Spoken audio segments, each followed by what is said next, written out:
Hello everybody, मैं अजीत कुमार।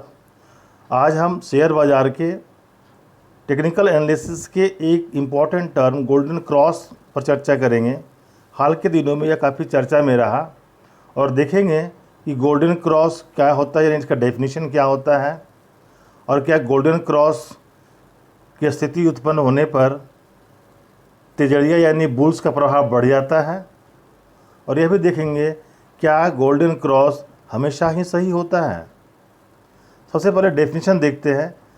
कहा जाता है कि जब भी किसी स्टॉक के या किसी इंडेक्स के 50 डे मूविंग एवरेज यानी कि डीएमए कहते हैं, 50 डे मूविंग एवरेज 50 डीएमए उसी स्टॉक या इंडेक्स के 200 डे मूविंग एवरेज को पार कर जाए, क्रॉस कर जाए, तो उसको गोल्डन क्रॉस कहते हैं।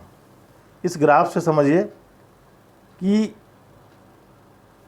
ये जो ग्राफ आप देख रहे हैं, नीचे का जो लाइन है, ये है लॉन्ग टर्म मूविंग एवरेज यानी 200 डीएमए का इंडिकेटर है।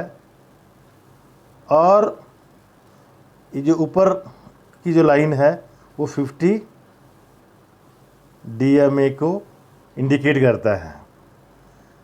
जिस पॉइंट पे ये क्रॉस करता है, यानी आप देख रहे हैं नीचे चल रहा था पहले ये शॉर्ट टर्म मूविंग एवरेज, अब ये यहाँ पे क्रॉस करके ऊपर आ गया, तो इसी को कहते हैं गोल्डन क्रॉस। अब ये कहा जाता है कि अगर इस तरह का कोई क्रॉस बनता है, साथ में हाई ट्रेडिंग वॉल्यूम भी होता है, साथ में ये ध्यान रखिएगा कि हाई ट्रेडिंग वॉल्यूम भी होना चाहिए, तभी इसको जो है गोल्डन क्रॉस हम कहेंगे। यानी कि यह बुलिश मार्केट का इंडिकेशन है, यानी बाज़ार अब ऊपर ही जाएगा। तो जब ये एक बार जब जो है short term moving average long term moving average को पार कर जाता है, तो जो लॉन्ग टर्म मूविंग एवरेज है ये 200 डीएमए वाली, ये मूविंग एवरेज जो है सपोर्ट लेवल बन जाता है बाज़ार के लिए।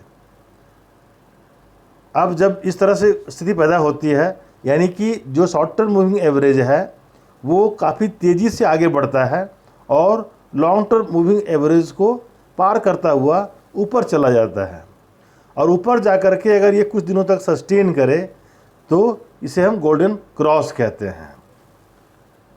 अब कुछ मार्केट एक्सपर्ट्स ये मानते हैं कि अगर ऐसा कोई अगर गोल्डन क्रॉस बनता है और short term moving average long term moving average को पार करके कुछ दिनों तक सस्टेन करता है वहाँ ऊपर जा कर के, तो 5 से 7% गेन ऑलमोस्ट डिफिनिट होता है।